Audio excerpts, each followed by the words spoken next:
Assalamualaikum warahmatullahi wabarakatuh. Waalaikumsalam warahmatullahi wabarakatuh. Alhamdulillahi wa kafa wassalatu wassalamu ala rasulihil mustafa wa ala alihi wa sahbihi ahli sidqi wal wafa. Rabbi shrah li sadri wa yassir li amri wahlul uqdatam min lisani yafqahu qawli. Allahumma la sahla illa ma ja'altahu sahla wa anta taj'alul hasna idza syi'ta sahla.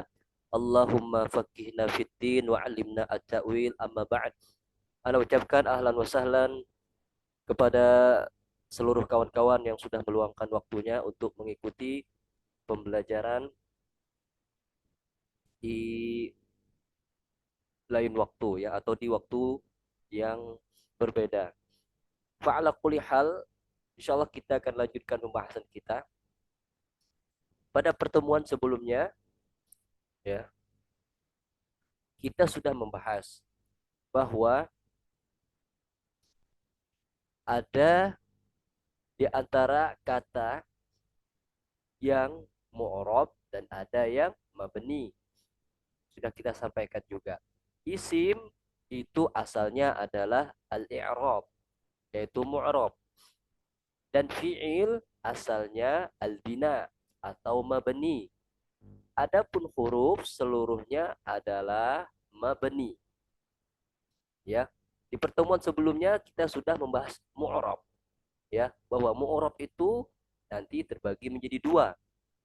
Ada yang isim dan ada yang fi'il, ya. Ada yang isim, ada yang fi'il. Kalau mu'rab di isim pasti karena asal isim itu adalah mu'rab, ya. Itu sudah kita bahas. Kemudian di fi'il juga ada mu'rab, ya, tapi sedikit, tapi sedikit karena memang asal fi'il itu adalah albina atau mabni. Tapi fi'il ada yang mu'rab juga, tapi sedikit sekali, tapi sedikit. Mayoritas fi'il itu adalah mabni, baik dia fi'il madin maupun fi'il amr. Adapun fi'il mudhari' itu sebagian besar adalah mu'rab, sedikit yang mabni. Jadi fi'il yang dikenai i'rab atau fi'il yang dikenai mu'rab itu hanya ada di fi'il mudhari'. Nah, adapun jika fi'il mudhari' dimasuki oleh nunut taukid atau dimasuki oleh nunu aniswah maka dia berubah menjadi mabni, ya. Nah, jadi terlepas dari hal itu, Anda sampaikan bahwa mu'rab itu terbagi menjadi dua. Pertama, dia kena isim, dikenai oleh isim karena memang asal isim itu adalah mu'rab. Dan mu'rab itu mengenai fiil, ya, tapi itu sedikit. Tapi itu sedikit sekali, ya. Fiil meskipun dia mu'rab tapi dia ini sedikit. Nah, sekarang kita masuk ke mabninya. Sudah Anda sampaikan sebelumnya bahwa mabni itu bisa mengenai isim dan mengenai fiil. Tapi ketika dia mengenai isim, ya, itu bukan sebagai asal. Karena isim itu asalnya mu'rab. Tapi kok mabni Ustadz? Iya, dia bisa juga mabni, tapi bukan sebagai asal. Anda ulangi, isim bisa juga mabni, tapi bukan sebagai asal. Isim sebagai mabni itu hanya sebagai cabang. Ya, cabang alias bukan asal. Karena isim itu induknya mu'rab, ya. Tapi sewaktu-waktu dia bisa mabni, ya, tapi bukan sebagai asal. Nah, isim yang mabni itu seperti apa? Nah, sudah Anda sampaikan sebelumnya. Ketika kita berbicara tentang mabni, itu artinya tidak mengalami perubahan. harokat terakhirnya tidak mengalami perubahan. Nggak bisa berubah harokatnya. Dari awal peletakan sampai nanti ya ila yaumil qiyamah itu tidak berubah harokat terakhirnya. Tidak bisa berubah. Dan tidak bisa berubahnya ini bukan karena amil. Ya, kalau dimorobkan jelas tuh. Harokat sebuah kata berubah gara-gara amil. Baik amil rofa, amil nasab, amil jazm, amil jar, berubah harokat terakhirnya. Tapi kalau di albina, di mabni tidak berubah harokat terakhirnya. Dan tidak berubahnya harokat terakhir ini bukan karena amil. Bukan. Karena memang dari awal peletakannya sudah seperti itu. Ya, dari awal peletakannya sudah seperti itu. Nggak bisa diganggu gugat. Nggak bisa di dirubah-rubah. Nah, isim yang mabni ini terbatas. Ya, sudah Anda sampaikan. Kalau isim yang mu'rob, kita bahas pada pertemuan sebelumnya, banyak itu, banyak sekali ya. Adapun isim yang mabni terbatas. Jumlahnya hanya 6. Ya, isim yang mabni ini terbatas. Jumlahnya hanya 6. Kok sedikit Ustadz? Iya, karena dia bukan asal. Isim mabni itu bukan asal. Terus yang asalnya apa Ustaz? Isim yang mu'rab. Karena isim itu asalnya mu'rab. Adapun isim mabni bukan asal. Makanya jumlahnya sedikit. Hanya 6 ini. Yang pertama, isim domir. Isim domir. Apa itu isim domir? Isim domir itu adalah simpelnya dia kata pengganti. Ya, kata pengganti. Misalkan ana. Ana, kemudian anta, antuma, anti. Bentar, ana ganti screen dulu biar memudahkan teman-teman.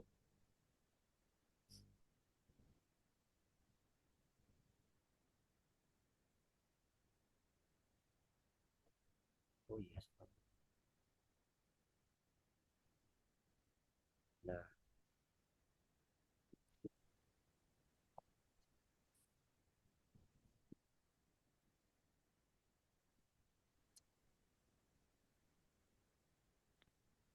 nah, kelihatan ya teman-teman ya.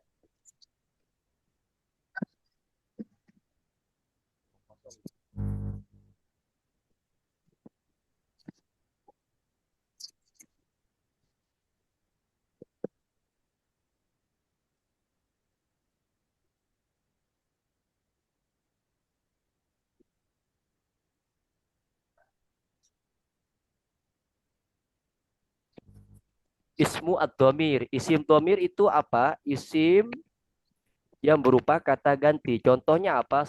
Contohnya seperti ana.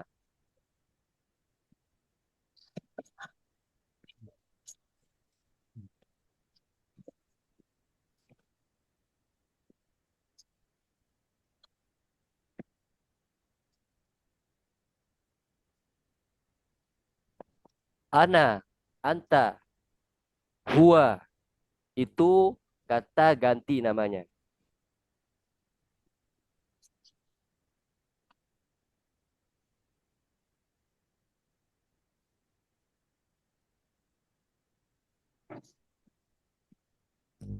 Huwa, kata ganti. Ana, saya, anta, kamu, huwa, dia.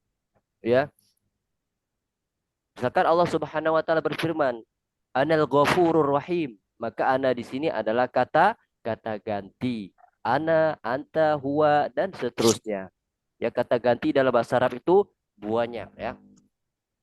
Kemudian kita masuk ke apa teman-teman isim kedua bisa dibantu. Mas'ul. Isim mausul ya. Mausul.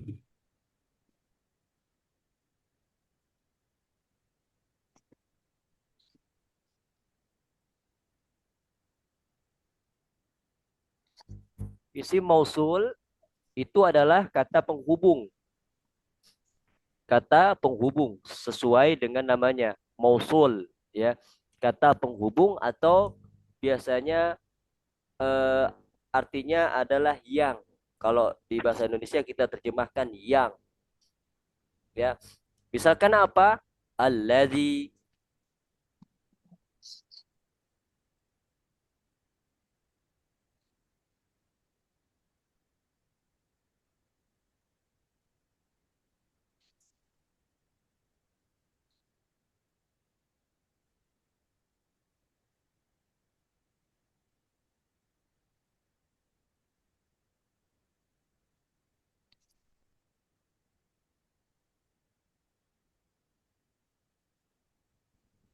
alladzi, alladzani dan lain-lain ya. Misalkan di isim domir ana, dia termasuk isim mabni, tidak akan pernah berubah harokat terakhirnya. Tidak bisa kita katakan anu misalkan, nggak bisa kita katakan ani, nggak boleh. Anta ya, anta ya, anta kamu laki-laki ya, tidak bisa kita katakan anti. Kalau kita katakan anti nanti berubah maknanya ya, jadi perempuan. Huwa, huwa ya, nggak bisa berubah harokat wawnya, tidak bisa kita katakan hui atau huhu, nggak bisa. Jadi harokat terakhirnya tetap. Alladhi, ya alladhi. Nggak bisa kita katakan allazai, allazui. Nggak boleh. Karena memang dia isim mabni, isim yang tidak berubah harokat terakhirnya. Yang ketiga apa teman-teman? Isim, Isyarah. isim isyarah.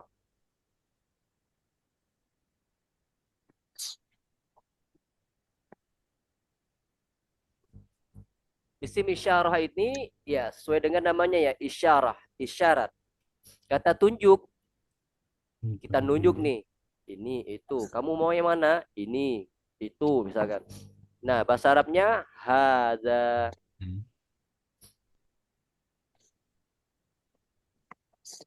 Tilka.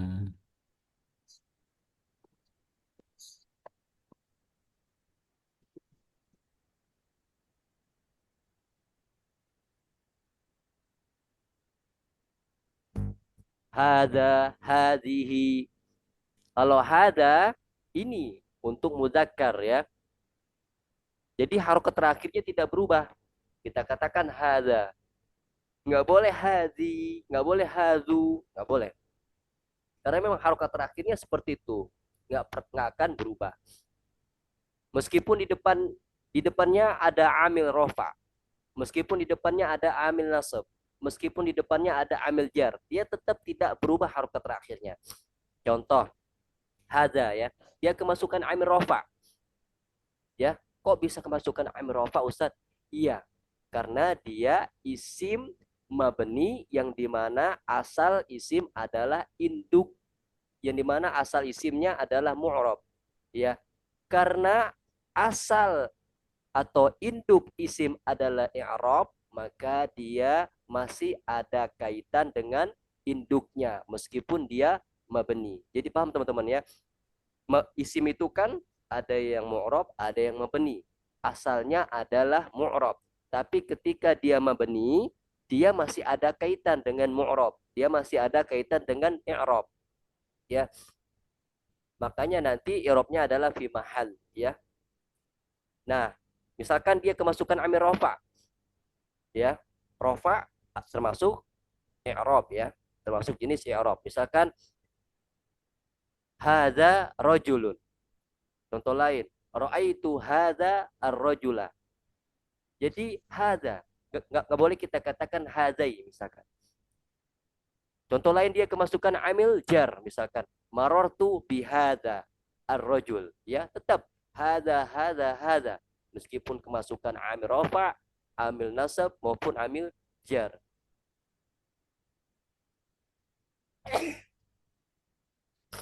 Seperti itu teman-teman sekalian ya.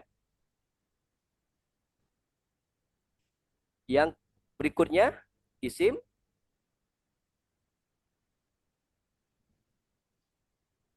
isim apa teman-teman? Istifham. Isim istifham.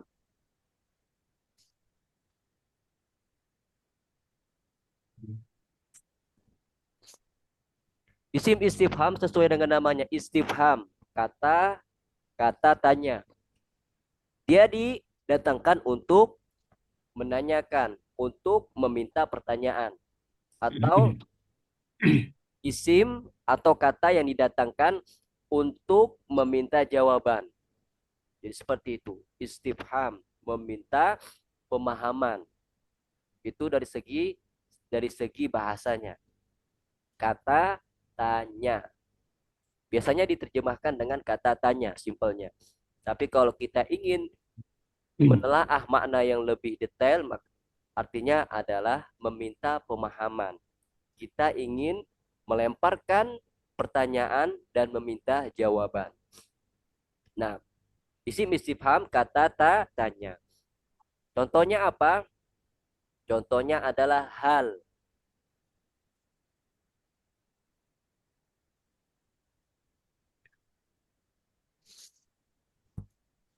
Hal artinya adalah apakah.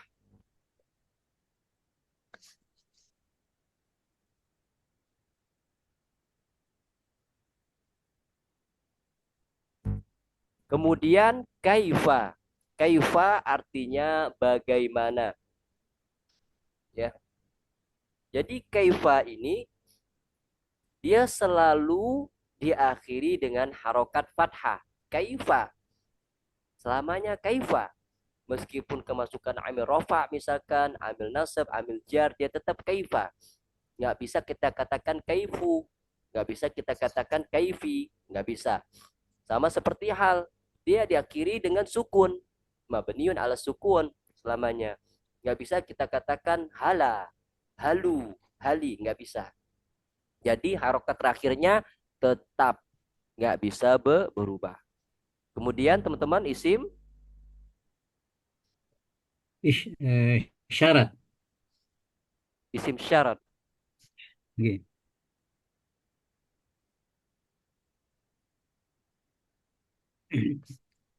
Nah, teman-teman sekalian, nomor 5 adalah isim syarat. Apa itu isim syarat? Isim syarat itu didatangkan, ya. Isim syarat itu didatangkan untuk menjadi wasilah. Didatangkan untuk menjadi wasilah yang dimana gara-gara isim syarat inilah nanti dia membutuhkan fi'lus syarti, pekerjaan syarat, dan jawabu asyarat, dan jawaban syarat. Jadi isim syarat ini menjadi jembatan untuk fi'il syarat, pekerjaan syarat, dan jawaban syarat. Contohnya seperti ini. Isim syarat itu misalkan man.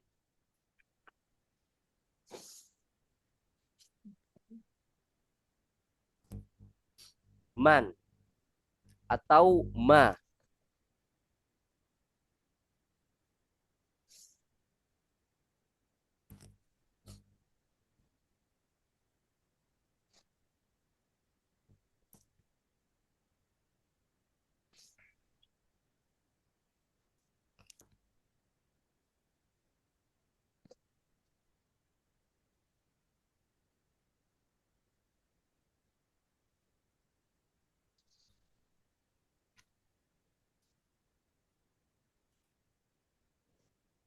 Nah, kita lanjutkan.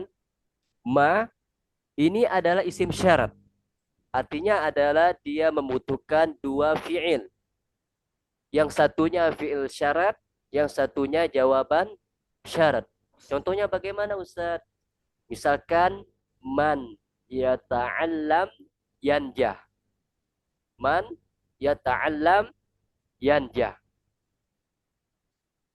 Barang siapa yang belajar, dia akan sukses. Maka man di sini adalah isim syarat. Karena dia menjadi jembatan untuk dua fi'il. Ya, yang dimana ya ta'alam sebagai fi'lu asyarat dan yanjah sebagai jawabu asyarat. Kalau tidak ada isim syarat, maka dia tidak bisa dijazm fi'il mudhari'nya. Ya, kalau kita terjemahkan Barang siapa yang belajar, dia akan sukses. Ya, kalau nggak ada barang siapanya, maka fi'il mudhari'nya tidak bisa dijazm dengan sukun.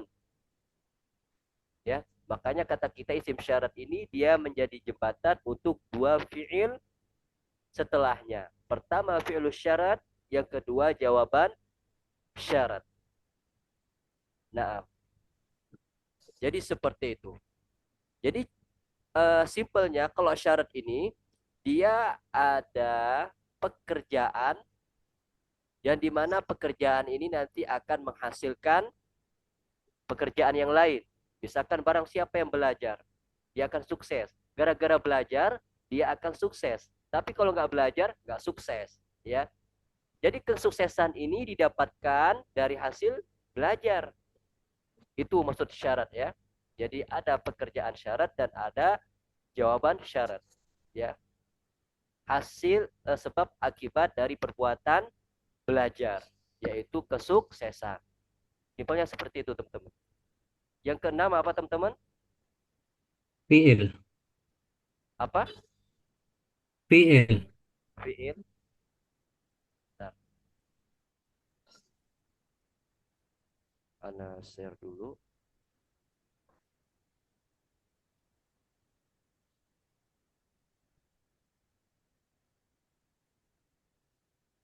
Oh, isim fiil. Nah, isim fiil. Ini Zoom kita, Ana nggak tahu, kayaknya ada kesalahan teknis di Zoom-nya. Ini Zoom kita hanya 45 menit ini. Nanti Ana sampaikan ke adminnya ya. Kemungkinan materi pagi ini hanya sampai isim fiil ya. Kayaknya belum diupdate sama admin ini. Masih 45 menit. Biasanya kan di atas 1 jam.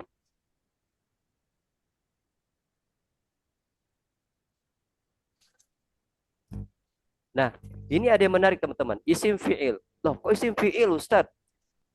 Dia kan isim, bukan fiil. Tapi di sini setelah isim ada fiil. Nah, jadi dia secara lafaz isim. Ana ulangi. Isim fiil ini dia secara lafaz isim. Tapi secara makna fiil. Itu menariknya. Isim fiil itu terbagi menjadi 3. Ada yang isim fiil madin. Isim fiil madin. Contohnya adalah hayhata.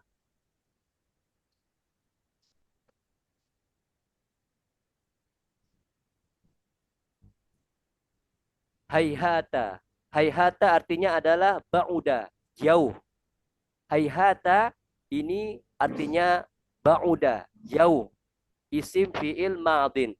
Secara lafaz dia isim, tapi secara makna dia fiil madin. Artinya telah jauh.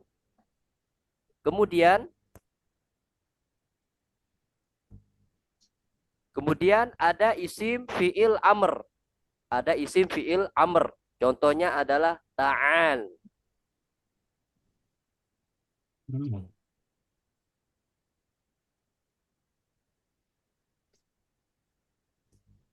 Yang kedua adalah ta'al. Ta'al artinya adalah kesinilah atau kemarilah. Ta'al artinya kemarilah. Isim fiil amr. Isim fiil amr. Ya. Hayhata isim fiil madin. Artinya ba'uda, telah jauh. Ta'al isim fiil amr. Artinya adalah kemarilah. Jadi kurang lebih hayhata dan ta'al ini secara lafaz isim. Tapi secara makna fiil. Ya. Ini jenis keenam. Jadi teman-teman sekalian, barakallahu fikum, isim mabni itu terbatas. Jumlahnya hanya 6. Tidak seperti isim mu'rab. Jumlahnya banyak sekali. Adapun di isim mabni jumlahnya hanya 6. Pertama isim domir, contohnya ana, anta, huwa. Kedua isim mausul, contohnya alladzi, alladzani, allazina. Kemudian ketiga isim isyarah, hadza, hadhihi, dan seterusnya. Kemudian isim istifham, kata tanya, contohnya hal, kaifa, dan seterusnya. Isim syarat, ya, isim syarat ini pokoknya dia isim yang membutuhkan fi'lu syarat dan jawabu asyarat. Man, ma, dan seterusnya. Kemudian isim fi'il, ismu al-fi'li. Contohnya hayhata, ba'uda, artinya ba'uda, telah jauh. Ta'al, artinya kemarilah. Nah, itu saja teman-teman materi kita pagi ini. Karena Zoom-nya sepertinya belum diupdate oleh admin. Sampai 45 menit saja. Insya Allah kita lanjutkan malam ini. Ya, semoga sudah normal kembali. Nah, teman-teman sekalian, untuk isim mabni hanya 6 ini. Pokoknya jangan khawatir kalau isim mabni itu terbatas, jumlahnya hanya 6 ini. Nah, isim domir, isim mausul, isim isyarah, isim istifham, isim syarat, dan isim fi'il.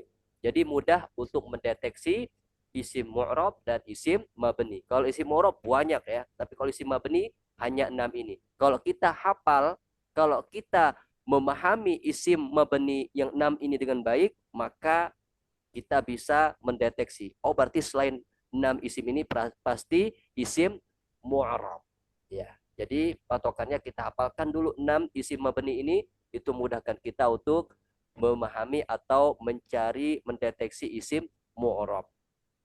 Nah, apakah ada pertanyaan teman-teman sekalian? Iya Ustadz, maaf. Ustadz, yang isim syarat itu ma dan man itu selalu diakhiri dengan sukun. Tidak mungkin man yata'allama begitu. Nah, barakallahu fikum. Jadi isim syarat ini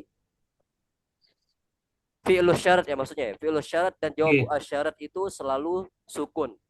Itu konsekuensi jika kemasukan isim syarat.